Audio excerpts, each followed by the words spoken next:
sábados, sintam-se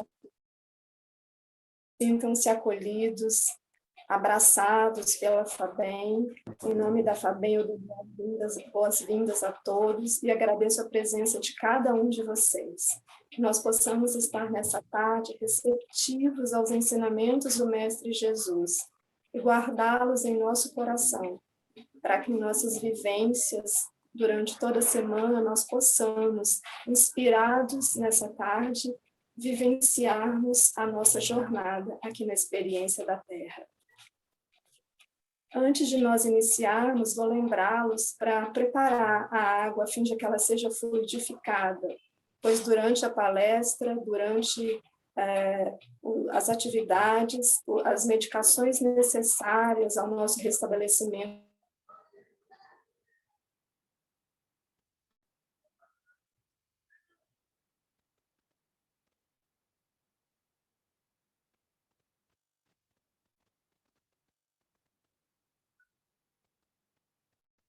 Silvani. Boa tarde a todos, vocês estão me ouvindo? Sim. Boa tarde. Tá. Do Evangelho segundo o Espiritismo, capítulo 11, item 13, a fé e a caridade.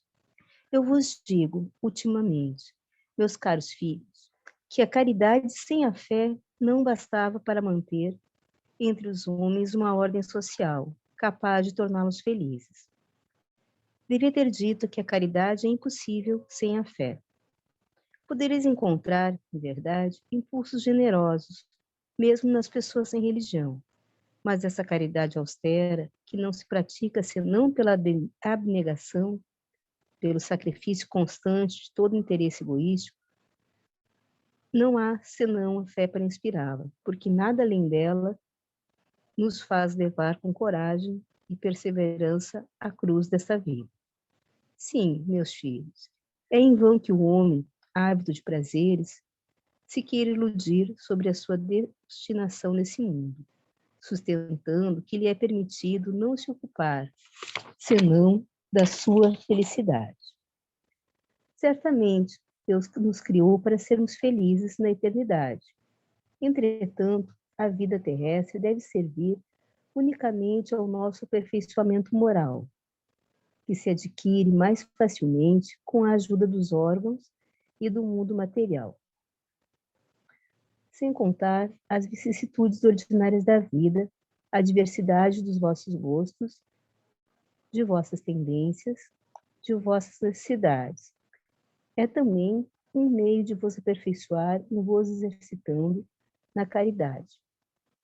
Porque não é, senão, a força de concessões de sacrifícios mútuos e podeis manter a harmonia entre elementos tão diversos. Entretanto, tendes razão afirmando que a felicidade está destinada ao homem neste mundo. Se a procurais, não nos prazeres materiais, mas no bem. A história da cristandade fala de mártires que foram ao suplício com alegria. Hoje, em nossa sociedade, não é preciso, para sermos cristãos, nem o holocausto do mártir, nem o sacrifício da vida, mas única e simplesmente o sacrifício do vosso egoísmo, do vosso orgulho e da vossa vaidade. Triunfareis se a caridade vos inspirar e se a fé vos sustentar. Espírito Protetor, Cracóvia, 1861. Assim seja. Assim seja. Muito obrigada, Silvani. Vamos agora convidar a Bernadette Nolasco para a nossa prece inicial. Por gentileza, Bernadette.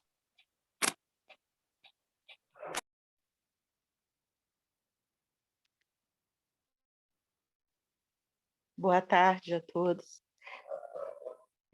Estão me ouvindo? Sim, está ótimo. Eu vou fazer a oração, mas ela foi escrita pela Fátima Nolasco. Deus, Pai de amor e luz, ilumine nossos corações e mente para que possamos absorver todos os ensinamentos transmitidos através das palavras do nosso irmão Cristiano. Envie seus mensageiros, Pai, para auxiliá-lo na tarefa de ajudar-nos a empreender a jornada interior, caminho do autoconhecimento que nos leva a Ti, Pai. Que nosso amado irmão e Mestre Jesus esteja sempre conosco. Que assim seja. Assim seja. Muito obrigada, Bernadette e Fátima Nolasco. Linda a prece. Vamos agora, então, passar para a nossa palestra doutrinária, com um tema muito inspirador para todos nós, a peregrinação interior. E o palestrante da tarde é um convidado que está aqui conosco pela primeira vez, o Cristiano Paiva, da CELT de Castelo, no Espírito Santo. Cristiano, seja muito bem-vindo, sinta-se acolhido por todos nós e gratidão por estar aqui nessa tarde conosco. Obrigado, Carla. É uma alegria estar com todos vocês hoje, depois de muitas tentativas e desencontro de agendas. Finalmente estamos aqui hoje reunidos. É uma imensa alegria. Gostaria de agradecer pelo carinhoso convite, de cumprimentar todos, a pessoa da Carla, da pessoa da Fátima, todos que estão agora nos acompanhando através das redes sociais. E é uma imensa satisfação fazer parte deste grande círculo de forças amigas à tarde deste sábado. E o tema que nos foi incumbido para nós estudarmos hoje será peregrinação interior. Eu vou tirar o fone de ouvido, mas se precisar falar comigo, é só entrar na tela aí e fazer o sinal caso haja alguma necessidade. Peregrinação interior. Todos nós, independentemente da envergadura espiritual, todos nós alimentamos o mesmo anseio, o mesmo desejo. Da criatura mais atrasada à criatura mais evoluída, todos alimentam o mesmo desejo, que é ser feliz. Ser feliz.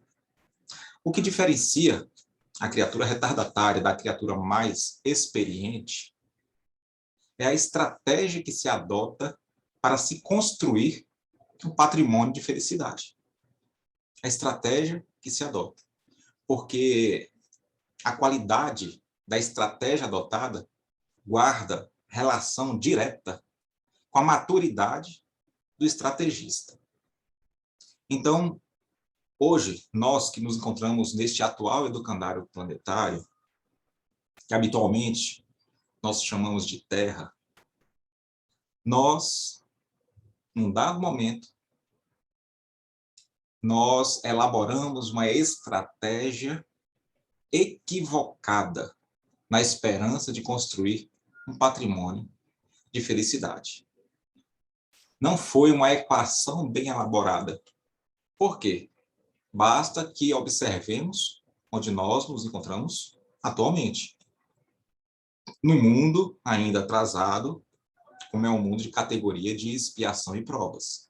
Um mundo que tem como principal características os severos obstáculos, os sofrimentos. Então, se hoje nós nos encontramos aqui, é forçoso admitir que lá atrás nós elaboramos uma estratégia equivocada no processo de construção de felicidade. Todos nós, independentemente das experiências que nós vivenciamos, todos nós só vivenciamos essas experiências com o único propósito de realizar o autoaprendizado. Não importa quais sejam as experiências, boas ou ruins. Durante todas as nossas existências, todas as experiências que nós vivenciamos são para atender a este único propósito, o propósito de autoaprendizado. Então, nós somos alunos espirituais, alunos da eternidade. Então, nós vamos evoluindo a passos lentos, mas vamos evoluindo espiritualmente. E à medida que nós vamos evoluindo, nós vamos mudando de educandário planetário. Se nós estamos atualmente aqui neste atual educandário planetário, aqui na Terra, quer dizer que lá atrás nós nos tornamos novamente alunos repetentes. Porque na questão 172 de O Livro dos Espíritos, onde Allan Kardec pergunta se todas as nossas existências corporais se verificam todas na Terra, o Espírito de verdade responde de forma categórica: não. Não se verificam todas na Terra. Se verificam em diversos mundos. Inclusive, a que vocês se encontram hoje é das mais atrasadas e das mais distantes da perfeição. Então, essa questão não deixa dúvida de que, num dado momento, nós fomos migrados para cá. Porque o aluno que passa de ano permanece no educandário, evolui junto com o educandário. O aluno que não está habilitado a passar de ano, entre aspas, vai precisar repetir de ano, vai adentrar novamente a cesta do joio, vai, metaforicamente, entre aspas, para o inferno. Ele vai ser migrado para um mundo de expiação e provas no seu início, para rever lições ainda não aprendidas. Então, nós viemos para cá num dado momento. Por quê? Porque lá atrás, no último educandário planetário, o mundo de expiação e provas no seu final, nós novamente insistimos em uma estratégia equivocada na esperança de construir um patrimônio de felicidade, onde nós retiramos Deus do centro das cogitações e o substituímos, adivinha por quem? Por nós mesmos, pelo homem. A vaidade das vaidades. O homem era a régua, era a medida para todas as coisas. Nós nos arvoramos em legisladores do universo. Construímos as nossas próprias leis e alimentamos essa crença na esperança de obter a tal salvação espiritual. Uma crença cheia de rituais, uma crença cheia de dogmas. O processo de construção da felicidade que temos adotado até pouco tempo atrás era sempre um processo de peregrinação exterior. Construção de valores para o lado de fora. E não construção de valores para o lado de dentro. Só que, à medida que nós vamos errando, nós vamos nos amadurecendo. Nós vamos revendo a estratégia.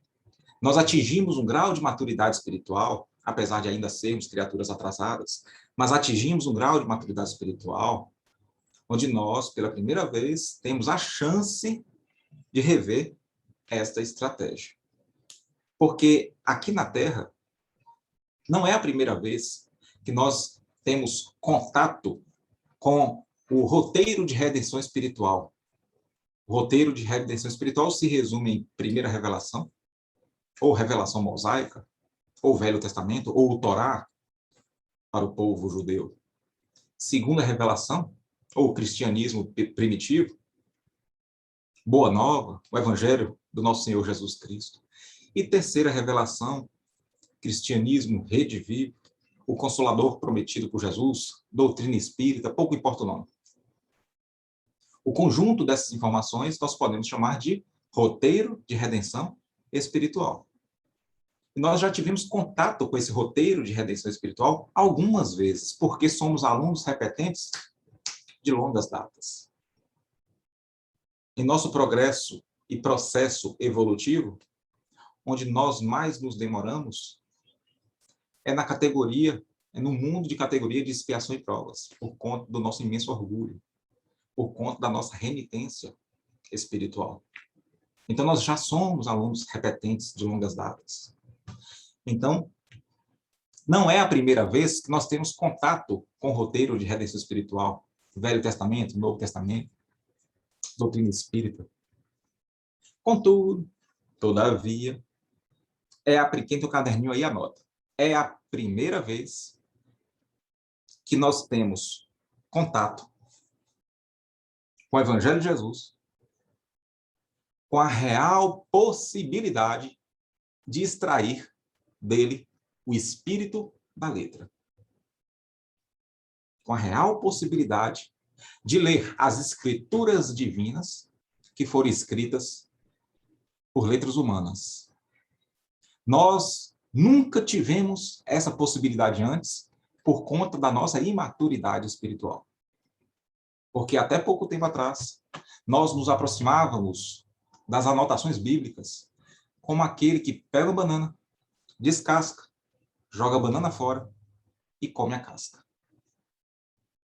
Nós sempre nos apegamos ao literalismo bíblico, ao sentido literal daquilo que estava escrito. Sempre tivemos imensa dificuldade de penetrar o emaranhado da simbologia para alcançar o âmago da mensagem. Sempre tivemos. Então, hoje, eu não estou falando de todos, estou falando de poucos, mas hoje nós já temos essa capacidade. Então, já tivemos contato, algumas vezes, com o roteiro de redenção espiritual, mas, atualmente, temos a real possibilidade de extrair o espírito da letra, de, enfim, alcançar a lição espiritual que está ali contida. Então, não é a primeira vez que temos contato, mas é a primeira vez que nós admitimos que a tempestade tem o seu valor. Entende-se por tempestade parente difícil, a morte de um ente querido, sobretudo em tenridade, os reveses da fortuna, a miséria material, ao ponto de termos de depender da comiseração pública para sobreviver, as doenças do corpo orgânico, tudo isso nós devemos entender como tempestade. Até pouco tempo atrás, nós orávamos a Deus, pedindo para que, através de um processo miraculoso, a tempestade fosse afastada da nossa vida. Afastar o parente difícil, muito mais fácil afastar o parente difícil do que nós nos modificarmos com a presença dele, obviamente, né? Afastar o parente difícil. Afastar de mim a doença do corpo orgânico. Me livre do aperto financeiro. Afaste de mim essa dor que dilacera meu coração pela perda de um ente querido. Não é isso que a gente sempre pediu a Deus? Até a última encarnação, porque nessa com certeza a gente não pede mais, né? Não é isso que a gente sempre pediu a Deus? Só que nós já atingimos um grau de maturidade onde nós entendemos que a tempestade tem o seu valor, que a tempestade só será afastada de forma natural, quando aprendermos a viver em paz com ela. Esse tipo de compreensão, nós ainda não tínhamos habilidade para concatenar por falta de maturidade. Não estou falando que é uma compreensão fácil, porque ainda nós somos criaturas muito orgulhosas, que buscam por atalhos. Mas, mesmo a contragosto, nós já admitimos que a tempestade tem o seu valor e que ela será afastada apenas quando aprendermos a viver em paz com ela. Por isso que dizia Mahatma Gandhi, que não existe caminho para a paz. A paz é o caminho. Adquiramos paz primeiro. Depois a tempestade é afastada.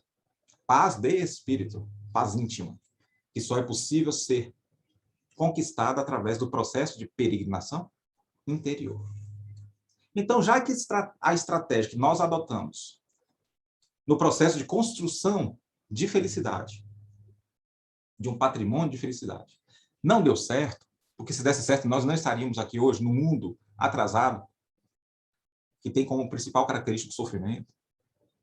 Como a estratégia não deu certo, o bom senso nos força a mudar de estratégia, a não mais peregrinar para o lado de fora, e sim adotar uma estratégia nunca antes adotada, peregrinar para o lado de dentro, através do processo de reforma íntima, que a gente tanto ouve falar nas tribunas. O que é reforma íntima? Nada mais é do que um processo autoeducativo, onde nós iremos substituir maus hábitos por bons hábitos. Processo autoeducativo. Quem tem o caderninho aí, anota processo autoeducativo. Só que, antes de realizarmos processo autoeducativo, é imprescindível, porque a natureza não dá saltos, é imprescindível que realizemos antes o processo de autoconhecimento. Não tem como realizar um processo autoeducativo sem antes realizarmos o processo de autoconhecimento. Quer ver um exemplo? Você tem uma criança em casa com dificuldade. Na escola, na instituição acadêmica mesmo, tem uma criança que está com muita dificuldade em uma matéria. O que você vai fazer? Você vai procurar uma professora ou professor de reforço escolar. Certo? Só que você vai sem a criança. Você chegou sem a criança, narrou a sua dificuldade com a criança na escola. O professor ou a professora de reforço escolar, o que ela vai falar? Se ela não conhece a criança. Antes de preparar um plano educativo, ela vai te fazer, no mínimo, 2 perguntas. Primeira pergunta, qual é a idade da criança? Qual é a idade da criança? Segunda pergunta, qual a série espiritual em que ela se encontra? Você percebeu que antes de a professora preparar um plano educativo, ela teve a necessidade de conhecer o aluno? Antes de nós elaborarmos um plano autoeducativo, isso se chama reforma íntima, nós antes temos que nos conhecermos. Primeiro o autoconhecimento, depois a autoeducação. Como é que realizamos o processo de autoconhecimento? O processo de autoconhecimento se divide em 2 partes. Em 2 partes. Conhecimento anatômico do espírito e o conhecimento comportamental do espírito. Vamos primeiro ficar com essa parte do conhecimento anatômico. Como é que faz? Como é que funciona? A gente tem que se conhecer por dentro, né? Você vai chegar no médico e falar, doutor, eu quero me conhecer por dentro. Aí o médico vai pegar o mapa anatômico do corpo humano, vai falar, aqui fica o rim, aqui fica o pulmão, o coração, é assim que funciona? Óbvio que não, né? Ele está lhe apresentando a anatomia do seu veículo orgânico, do veículo do espírito, que é o corpo orgânico. E agora, como é que a gente conhece, então, a anatomia do espírito? Porque a gente aprendeu na doutrina espírita que Deus, ele é imaterial, totalmente imaterial, ele é amorfo, ou seja, ele não tem forma definida. E no livro de Gênesis, de Moisés, lá tem a informação de que nós fomos criados à imagem e semelhança de Deus. Ou seja, se Deus é imaterial, nós também somos. Se Deus é amor, nós também somos. Nós, espíritos, por favor, não confunda você com aquela imagem que reflete no espelho toda vez que você está de frente dele. Você vê no espelho é seu veículo carnal. O espírito é imaterial e é amor, não tem forma definida. Como é que a gente avalia a anatomia de algo que é imaterial e não tem forma definida? Felizmente, existe como agora. Porque a psicóloga benfeitora espiritual Joana de Ângeles trouxe, através da psicografia de Divaldo Pereira Franco, nas suas 17 obras psicológicas, ela trouxe o estudo da anatomia do espírito, que ela vem chamar de estrutura da psique humana. Quem já estudou as obras de Joana, as obras psicológicas, que são compostas por 17 livros, deve ter percebido que o pano de fundo dessas obras é a estrutura da psique humana. E não é tão difícil de compreender, porque a anatomia, a estrutura da psique humana só se divide em 4 partes. Então vamos aqui abusar um pouquinho do nosso lobo frontal, da nossa criatividade. Desenhe aí no seu cérebro, na sua mente, um círculo perfeito, redondinho. Desenhou? Corta a ponta do círculo, essa pontinha você separa. Certo? Separa. Essa pontinha que você cortou agora do círculo, você chama de consciente. Está lá em cima. Nessa pontinha que você cortou, que você separou, tem um ponto no meio dele, nesse pedaço. Nessa ponta do iceberg, tem um ponto, que você vai chamar de ego. Pronto, já tem 2 partes separadas, né? O consciente e o centro do consciente, que é o ego. Uma partezinha pequena lá em cima. A parte que está debaixo do mar, o restante do iceberg, vamos falar assim, absurdamente maior, nós vamos chamar de inconsciente. E o inconsciente também se divide. uma fatia lá em cima do inconsciente, esquece a parte que está acima do mar, tá? Agora está a parte debaixo do mar. Uma fatiazinha fininha lá em cima do inconsciente, a gente vai chamar de inconsciente pessoal. E uma parte maior, absurdamente maior, nós vamos chamar de inconsciente coletivo. O círculo inteiro é a estrutura da psique, incluindo consciente e inconsciente. No ponto central do círculo, no meio certinho do círculo, existe um pontinho que nós vamos chamar de self. Pronto, já temos aí as 4 partes. Consciente, o centro do consciente, que é a partezinha pequena lá em cima, que a gente chama de ego. O inconsciente pessoal, que é a partezinha fininha do inconsciente. O inconsciente coletivo e o centro de tudo, que é o self.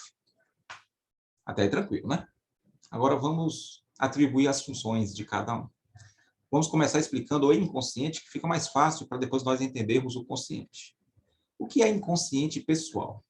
Dentro do inconsciente pessoal, gente, a gente está agora conhecendo nós espiritualmente, a anatomia do espírito, tá? Um resumo. No inconsciente pessoal, existem informações que Joana de Ângeles vem chamar de conteúdo psíquico, mas para facilitar aqui a pedagogia, vamos chamar de memória. Memória. O que está armazenado no conteúdo pessoal? Uma memória. Referente a que experiência? A todas as experiências relacionadas ao momento presente. Desde quando nós começamos a nos ligar ao atual corpo orgânico, ainda no ventre materno, até agora. Todas essas experiências estão lá registradas no inconsciente pessoal. Sobretudo as informações que nós não nos recordamos, claramente. Você se recorda aquele momento que você teve contato com o líquido amniótico, por exemplo, no ventre materno? Não, né? Mas essa informação está lá, no hipocampo do cérebro, está lá, mesmo que a gente não recorde. Você lembra quando você começou a engatinhar? Não. Você lembra quando você colocou o dedo na frigideira, que a mamãe falou para não colocar, você colocou e você queimou o dedo? Quando você pegou o clipe de cabelo da vovó e colocou na tomada e tomou choque? Com 3 anos de idade? Você lembra com 2 anos e meio de idade?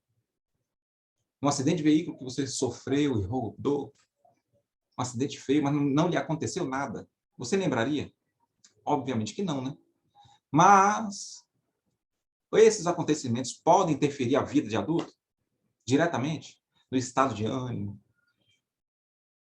nas fobias, nas ansiedades? Com certeza. Com toda certeza. A pessoa que sofreu com 2 anos e meio, 3 anos de idade, um acidente de carro, pode muito bem, quando se torna adulto, mesmo não lembrando do acidente, ter trauma de alta velocidade, ter trauma de veículo. A pessoa que foi estuprada, abusada sexualmente, quando criança, ou até mesmo numa idade que deveria se lembrar, com 8, 9 anos, por exemplo, abusada sexualmente pelos pais, pelo padrasto, por exemplo, pelo tio. O cérebro tem um mecanismo de defesa onde ele bloqueia essa informação quando a criança está lá com seus 8, 9 anos, para que a pessoa tenha uma sobrevida. Então, ela vai para a vida de adulto sem lembrar claramente do acontecido, mas vai ter um trauma nos relacionamentos afetivos, nos relacionamentos sexuais. Vai ter um trauma. Se ela procurar um terapeuta de regressão de memória, ela vai chegar no momento exato, no motivo do seu trauma, da sua fobia, da sua ansiedade. Então, os acontecimentos relacionados à vida presente podem interferir diretamente na nossa vida de adulto, qualidade da nossa felicidade. Agora, o que seria o inconsciente coletivo? Imagina que você procurou um terapeuta de regressão de memória, foi até o ventre materno e não encontrou o motivo do seu desajuste emocional, vamos falar assim. Não encontrou o motivo. Imagina que você continue regredindo. Encontrou lá na penúltima encarnação o motivo. É por isso que existe essa fobia, existe esse comportamento, esse desajuste emocional por conta desse acontecimento. Então, no inconsciente coletivo estão registradas todas as nossas experiências espirituais que nós vivenciamos. E todas essas experiências espirituais formaram em nós o que Joana de Ângeles vem chamar de arquétipo. O arquétipo materno, o arquétipo político, o arquétipo social. Então, o meu ponto de vista em relação à maternidade é diferente do seu, que assiste agora. Por quê? Por conta das suas experiências com as suas diversas mães em vidas pretéritas. Então, eu tenho o meu arquétipo materno, você tem o seu arquétipo materno. Eu tenho o meu arquétipo político, você tem o seu arquétipo político. Os nossos pontos de vista, muitas vezes, são distintos por conta dessas experiências.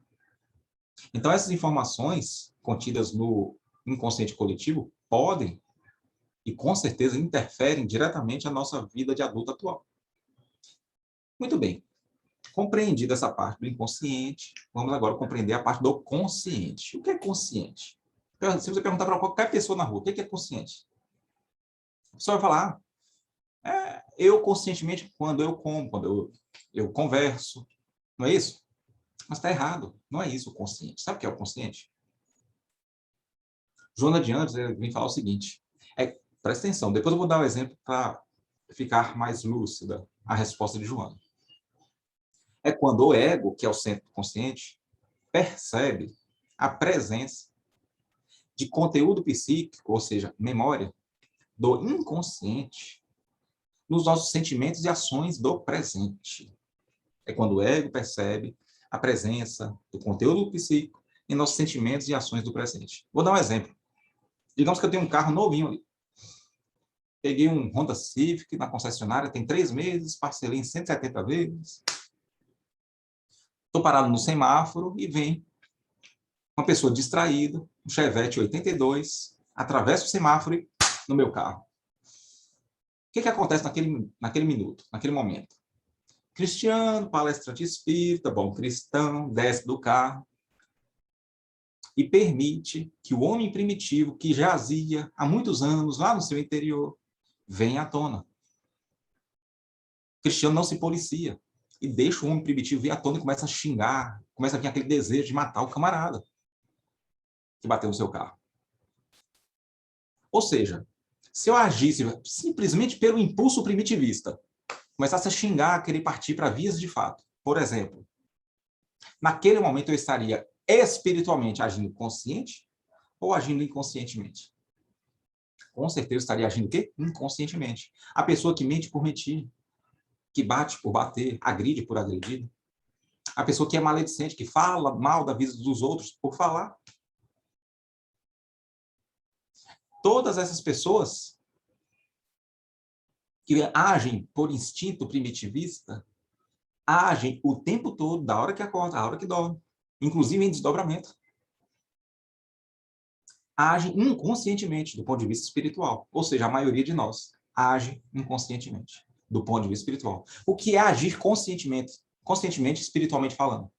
É quando o cristiano vai lá, desce do carro, sente o impacto da ofensa, porque no atual estágio evolutivo que a gente se encontra, todos nós, quando temos o interesse ferido, sente o impacto da ofensa, mas, pela vigilância de pensamento, percebe, opa, olha o homem primitivo aí surgindo, o ego percebeu a presença de conteúdo psíquico, ou seja, o cristiano primitivo, querendo o quê? Vir à tona. Eu lembro de todos os ensinamentos espíritas. Isso aqui é mais uma prova, mais um teste. Que se eu tirar 0, Deus vai mandar outro depois. Então, não vou tirar 0 agora, por quê? Porque os tutores da vida mal estão todos com pranchete na mão, só observando, para ver a minha atitude, para ver se preparam outra prova semelhante ou não. Então, eu lembro disso tudo calmamente e pergunto, o senhor se feriu? O senhor se feriu? Está tudo bem? Não vejo, não deixo o homem primitivo tomar conta de mim. Naquele momento, eu agi conscientemente, do ponto de vista espiritual. Deu para compreender o que é consciente do ponto de vista espiritual? Deu? Faltou o self, que é o centro de tudo. O que é o self? Sabe o que é o self? Segundo Joana de Ângeles. Self é o Deus em nós. O Deus em nós. Porque nós temos o hábito tribal de procurar Deus aonde? Sempre do lado de fora. Né? Nós nunca tivemos o hábito de procurar Deus onde ele sempre esteve. Do lado de dentro. O processo de peregrinação interior propicia o encontro com Deus. Propicia o encontro com Deus. Lembra como Jesus lembrou uma anotação que está no Salmo Davídico, no Salmo 82, versículo 6? E João registrou, está lá no capítulo 10, versículo 34 de João, uma fala de Jesus que ele relembrou esse salmo. O que Jesus falou para a comunidade da Galileia? Vós sois deuses. Se Jesus se dirigisse para você sozinho, no privado, naturalmente ele falaria no singular, né? O que Jesus falaria? Sem metáfora, de forma direta. Você é Deus. Sem metáfora. Você é Deus. Ou seja, Deus habita em ti. Como é que está lá em Mateus 5:48? Perdão, Mateus 10:34? Sede perfeitos, como perfeito é o Pai que está aonde? No céu, do lado de dentro, o Pai Celestial.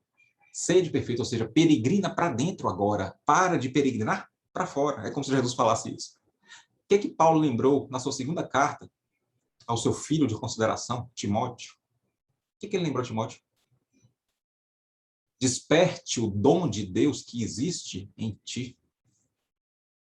Então, peregrinar para dentro é ir ao encontro do Pai. Né? Imagina o quanto temos nos distanciado de Deus, né? Se peregrinando lá de fora, tentando construir valores apenas do lado de fora. Muito bem. Essa foi a parte da anatomia do corpo humano. Perdão, da anatomia espiritual. Lembra que eu falei? Para conhecer a si próprio, tem que conhecer a anatomia do espírito? Foi essa parte.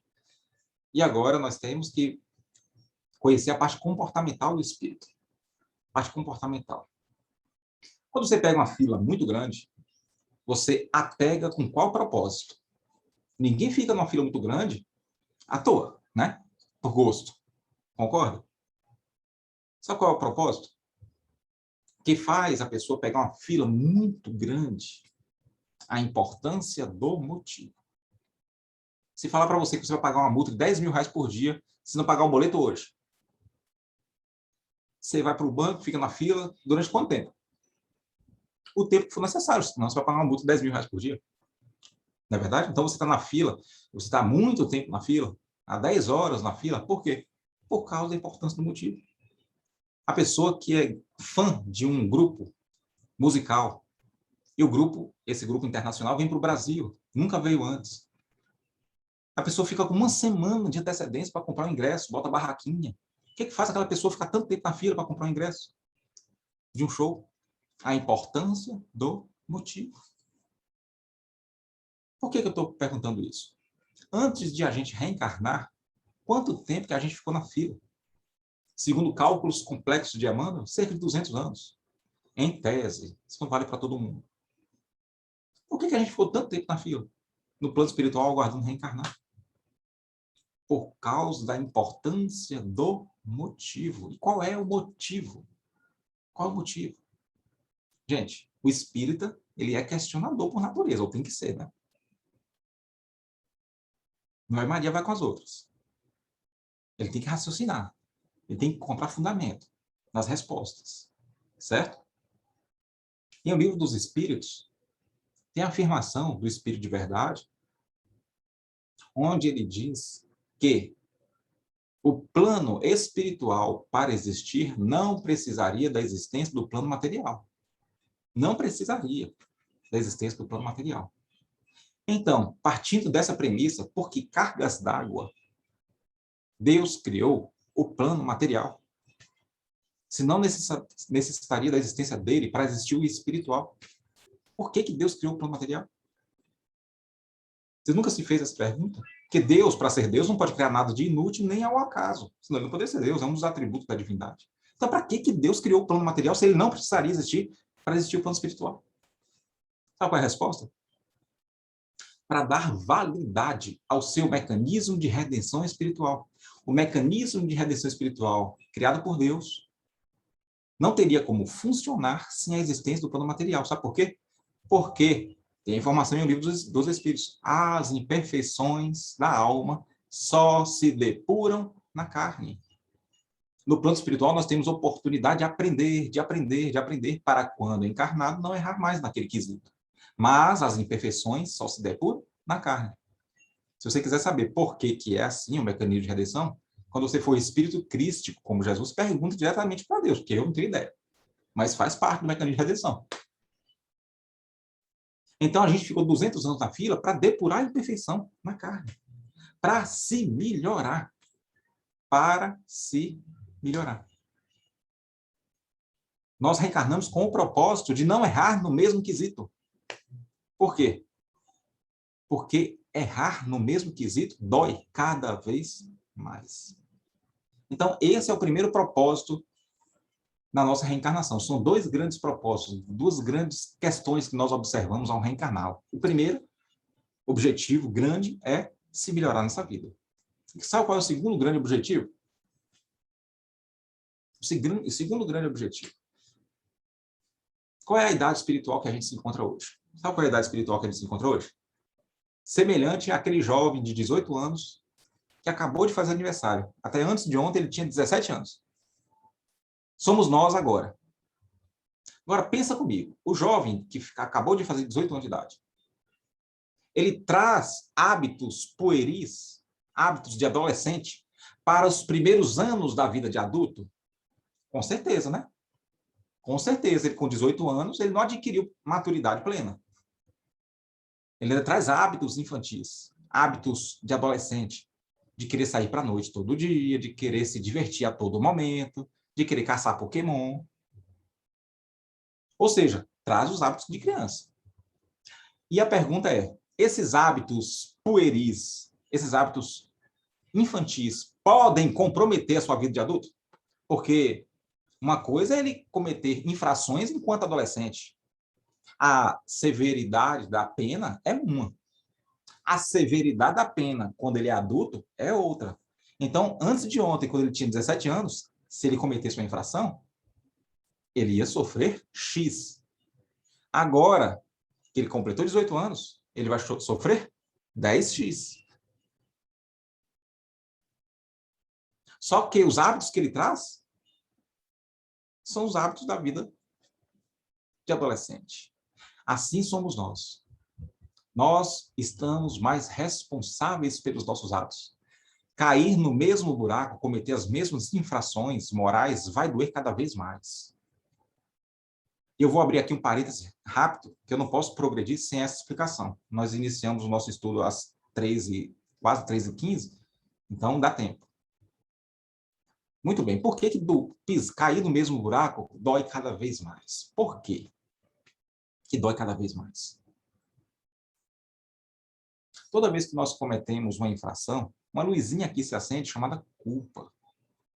E quando essa culpa não é resolvida ainda enquanto encarnado, nós adentramos o plano espiritual e essa culpa se converte em dor moral. O sofrimento do espírito no além-túmulo se chama dor moral. Não importa a religião, não importa as crenças que ele alimenta. Pode ser até ateu. O sofrimento da criatura no além-túmulo, no plano espiritual, se chama dor moral. Dor moral muito grande, inferno muito grande. Dor moral muito pequena, inferno muito pequeno.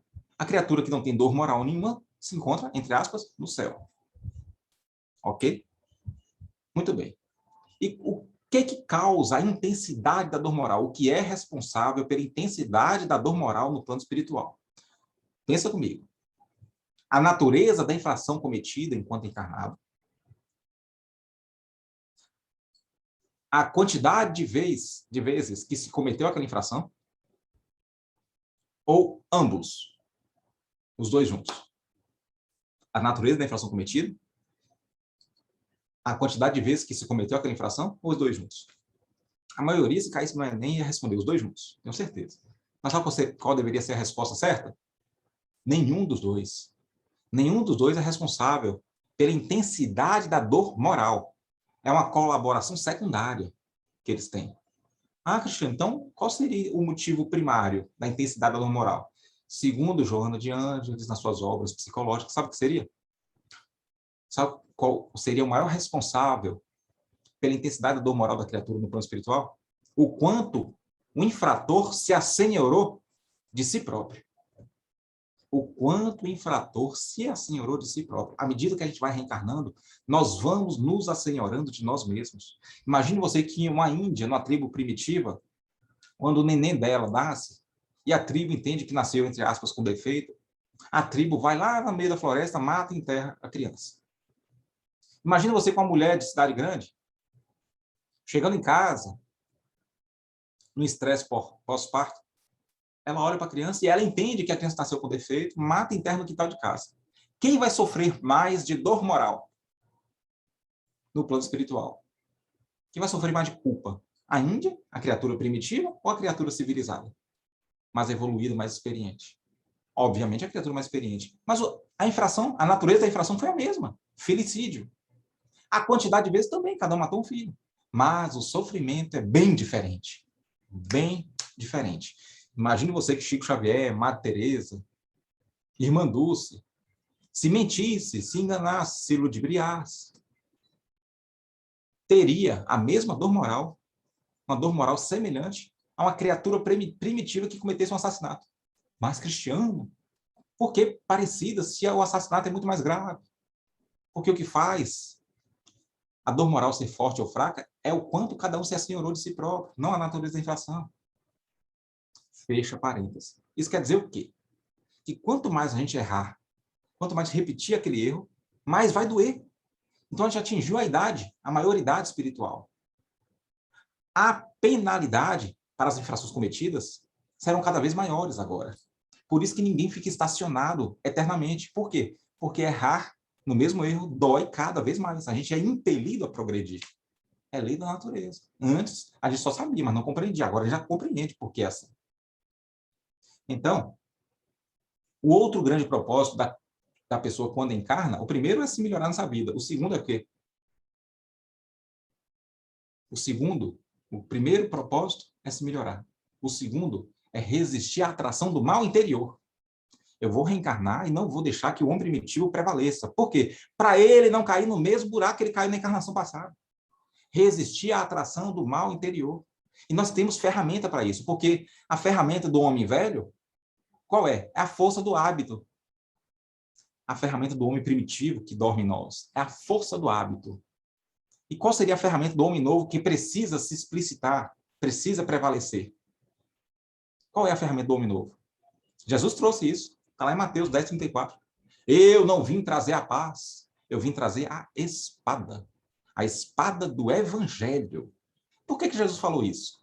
Eu não vim trazer a paz. Porque se a paz pudesse ser transferida, miraculosamente, ele teria feito para todos nós. Mas Jesus sabia que a paz não poderia ser assim transferida. Teria que ser conquistada por esforços próprios. Então, eu não vim trazer a paz, eu vim trazer a espada do evangelho, que, se bem utilizada, vai vencer a luta com o homem primitivo que adormece em nós. Então, nós temos a oportunidade aqui de lutar de igual para igual, com forças iguais de armas. Muito bem. Allan Kardec tinha a mesmíssima preocupação.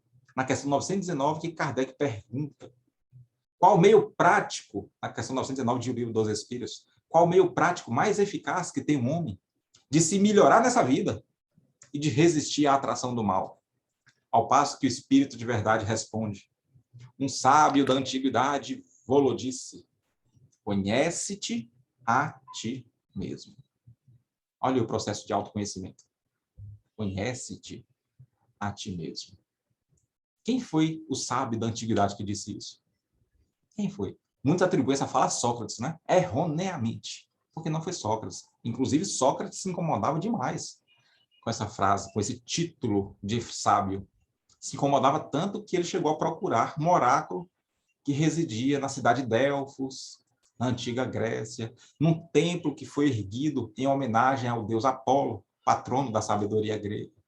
Quando ele chegou nesse templo, na entrada do templo, na arcada, tinha estas insígnias, essa escrita: conhece-te a ti mesmo e conhecerás assim toda a vida e todo o universo. Sócrates tirou o iPhone do bolso e tirou a foto só do conhece-te a ti mesmo, colocou no Instagram, no Facebook, etc. E só ficou registrada essa parte. E ainda foi atribuída a Sócrates erroneamente. Mas Sócrates entrou no templo, sentou de frente do oráculo. O oráculo gentilmente perguntou: o que queres? Que deseja? Ah, é porque as pessoas falam que eu sou sábio, eu não me considero sábio, respondeu Sócrates. E que o oráculo respondeu de volta? E o que você sabe? E Sócrates respondeu: eu só sei que nada sei. Então o oráculo indagou-lhe de volta: então você é o mais sábio de todos os sábios, pois você é o único que sabe que nada sabe. O único que sabe que nada sabe. Sócrates, na sua época, era o mais evoluído, o mais sábio, porque era o único que admitia sua própria pequenez. O único que admitia sua ignorância diante do todo. E esse é o primeiro passo para o processo autoeducativo, porque como é que a gente vai aprender? Está à disposição para aprender alguma coisa se a gente achar que já sabe tudo, que é santo, que nunca admite um erro, uma falha. Sempre acha que é melhor que o outro sempre está errado. Então, Sócrates era o mais sábio da sua época porque ele era o único que sabia que nada sabia. Na questão 919A, Santo Agostinho, ele traz uma sugestão, anota aí, sugestão, de processo de autoconfronto. Eu, quando estive a última vez na minha encarnação, passava em revista, toda vez que chegava em casa, tudo que eu fizera de mal contra o outro. Não é isso? O processo de autoconfronto sugerido por Santo Agostinho funcionou para ele. E deve ter funcionado para muita gente. Mas, se não funcionar para você, nada te impede de realizar o seu processo de autoconfronto, a sua técnica de autoconfronto, desde que funcione. Sabe qual foi uma que funcionou para mim? E que eu vou compartilhar? Um dia eu coloquei no banheiro, hoje não preciso mais, porque eu já memorizei, obviamente. Tranquei a porta para ninguém achar que eu sou doido. Coloquei no espelho do banheiro, olhando para mim mesmo, fiz as seguintes indagações, olhando para Cristiano. E você pode olhar para você próprio também no espelho.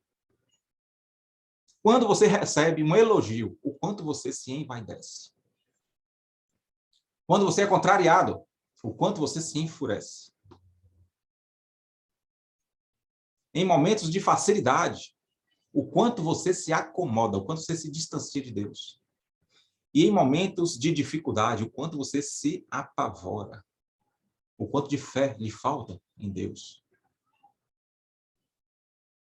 E quando a vida lhe outorga poderes, o quanto você se assoberba, o quanto você se acha melhor que o outro e pisa nas outras pessoas. E em momentos de facilidade, o quanto você tem se acomodado. Todo dia você repete esse mesmo processo.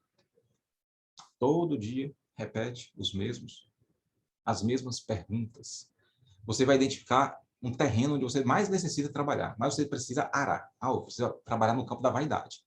Depois de um bom tempo trabalhando no campo da vaidade, você vai trabalhar no campo da irritabilidade. Toda vez que eu sou contrariado, eu me irrito, eu vou trabalhar paciência e tolerância.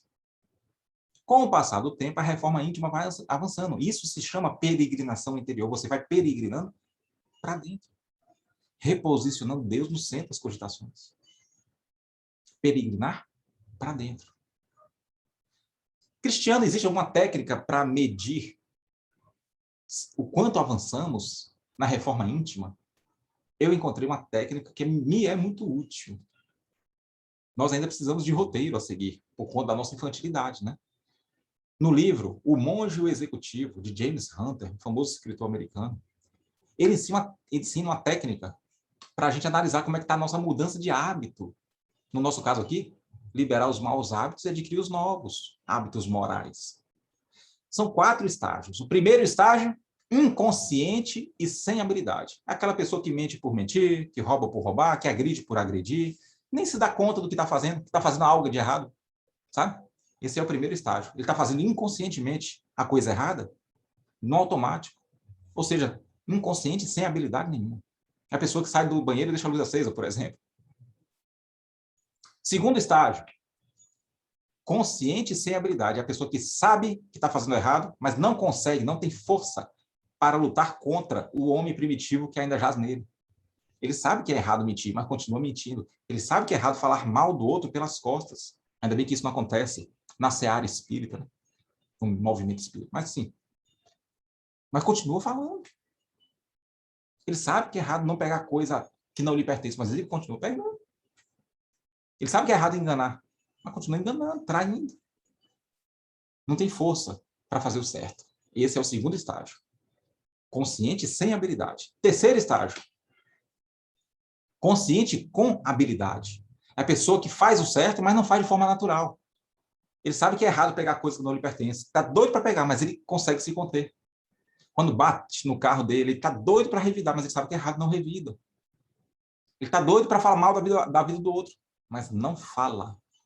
Bebe a água, fica com a água ali até a vontade de passar. Fica com a água na boca. Ou seja, faz o certo, mas não de forma natural. É o consciente e com habilidade.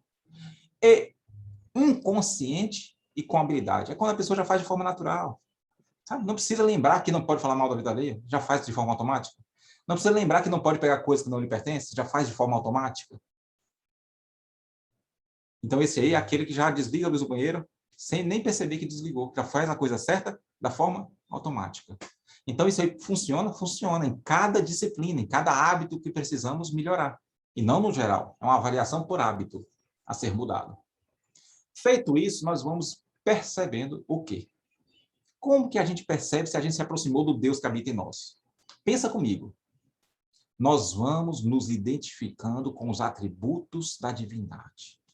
Deus, por exemplo, ele não trabalha desde sempre? Desde quando ele existe, e ele existe de todo sempre? Deus sempre trabalhou? Quando nós vamos nos aproximando de Deus, que habita em nós, o que vai acontecendo com a gente? Nós vamos nos incomodando com o ócio. A gente vai ficar muito incomodado de ficar sentado à toa, dentro de casa, assistindo Netflix, sabendo que tem um vizinho que está precisando de ajuda, sofrendo. Eu só vou saber se eu ficar com a antena em pé, se eu me colocar à disposição. Oi, vizinho, está tudo bem? E você vai perceber que não está, mesmo que ele diga que esteja. Então, a gente vai ficar incomodado com o ócio. Assim como Chico Xavier ficava incomodado com o ócio. Irmã Dulce também. Os espíritos de alta envergadura. Então, à medida que nós vamos nos aproximando de Deus, nós vamos agindo de forma mais natural na prática do bem. Quando você pega uma cesta básica e leva para alguém, você está levando Deus, uma cesta básica, levando a palavra de consolo do Evangelho. Quando você vai até uma pessoa e leva essa palavra de consolo, você está levando Deus até aquela pessoa? Sim ou não? Muita gente fala sim. A resposta é não. Você não está levando Deus para aquela pessoa. Você está indo ao encontro de Deus.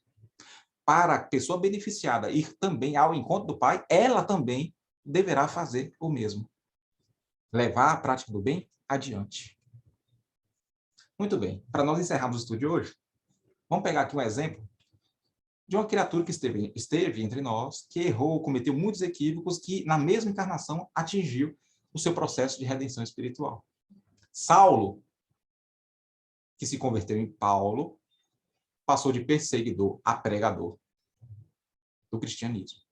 Perseguidor de cristão a pregador do cristianismo. É o principal pregador do cristianismo. O que Paulo fez? Vamos resumir aqui. Na sua penúltima viagem missionária, essa narrativa está lá no livro Paulo e Estevão, no finalzinho. Paulo, com seus 90 anos de idade, é retirado à força, colocado no chão, covardemente, e o chefe da expedição lhe dá a ordem. 40 chibatadas menos uma. Começa a chibatada. Narra Emmanuel que Paulo, no meio do castigo, no meio do sofrimento, ele se distancia espiritualmente e faz uma promessa. De agora em diante, ninguém mais me molesta, pois eu trago em mim as marcas do Cristo. E Paulo não estava se referindo às marcas da chicotada, que muitos de nós equivocadamente interpretamos. Estava se referindo à marca da serenidade espiritual do Cristo. É como se Paulo falasse: eu posso reencarnar novamente. De agora em diante, se eu perder um filho, eu não vou perder minha paz. Se eu ficar doente, doença do corpo orgânico, eu não vou perder minha paz. Se eu conviver com pessoas difíceis, não perderei minha paz. Se eu depender da ajuda alheia para sobreviver, passar fome e miséria, não perderei minha paz. Não vou me corromper espiritualmente. Por quê? Porque de agora em diante, ninguém mais me molesta, nenhuma situação me molesta, porque eu trago em mim as marcas da serenidade do Cristo. Por quê? Porque já não sou eu mais quem vivo. É o Cristo que vive em mim. Na última viagem missionária, 2 soldados romanos, 2 centuriões romanos, tira Paulo. Olha como a força é covarde. A força, Paulo com 92 anos. Já careca, porque ele rapou a cabeça. Uma chuva densa, já estava acostumado, né? Quantas vezes que ele passou por isso? E o chefe da expedição dá a ordem: decapite-o. O soldado tirou a espada e Paulo percebeu a demora. Olhou para o olho do soldado. Perguntou, por que tremes? Ele estava tremendo. E o soldado audaciosamente respondeu, eu temo pela sua vida. Você teme por mim? Eu estou indo ao encontro do Cristo, o meu mestre. Mas você vai voltar ao convívio dos criminosos que lhe ordenaram a fazer isso. Coitado, já estava tremendo. Você acha que ele teve coragem de matar Paulo? Deve dar um azar matar Paulo? Foi necessário que o chefe da expedição tomasse a espada e cortasse a cabeça de Paulo. Paulo adentrou o plano espiritual sereno. Depois passou aquela sensação de cabeça para um lado, corpo para o outro. Ele percebeu que estava cego. Cego, de novo, a semelhança do que aconteceu na entrada de Damasco. Cego. E ele sentiu que mãos o conduziam para debaixo de uma árvore. E ele ouviu passos vindo em sua direção. E ele logo pensou, Ananias? É você? Gritou Paulo, porque Ananias tinha lhe devolvido a visão quando ele perdeu na entrada de Damasco. Ananias, é você? Ananias não respondeu nada, só abraçou. Só abraçou. E falou, meu amigo, da primeira vez, Jesus pediu que ele lhe devolvesse a visão para que você enxergasse as lutas e os desafios que você teria pela frente. Agora ele pede que eu lhe devolva a visão para você enxergar tudo que você irá colher nas paragens do mundo espiritual.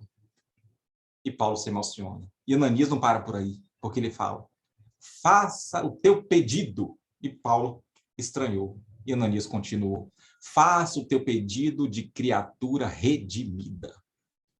Paulo vinha lágrimas. Por quê? Porque Ananias falou a frase mais doce, mais suave, que todos nós estamos aguardando desde quando nós existimos. Sabe o que Ananias falou?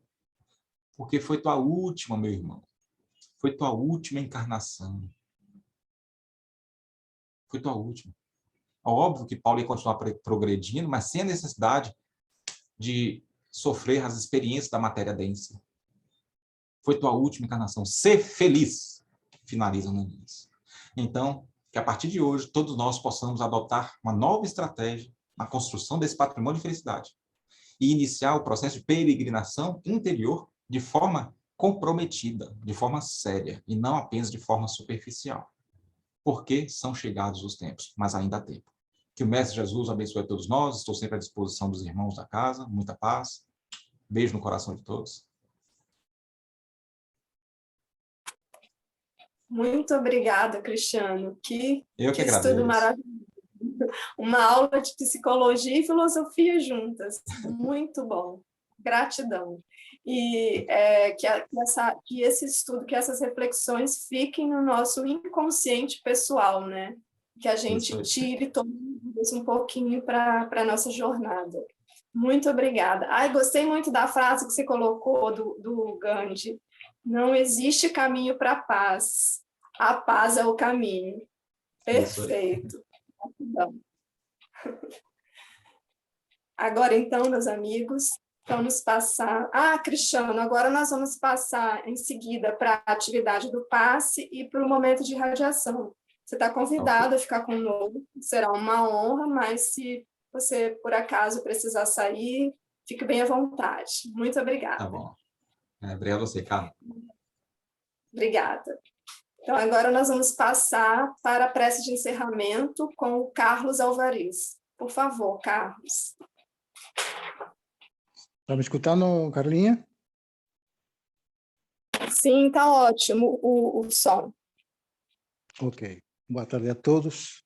Vamos fechar nossos olhos, elevar nosso coração para nosso Mestre Jesus e agradecer, Senhor, por esse momento, essa tarde maravilhosa, para que todos nós possamos nos influir nessa palestra maravilhosa que foi dada, que Deus nos acolha e que possamos ser mais conscientes em nossos dia a dia, em nossas atitudes, em todo o caminho que há a percorrer de cada um de nós.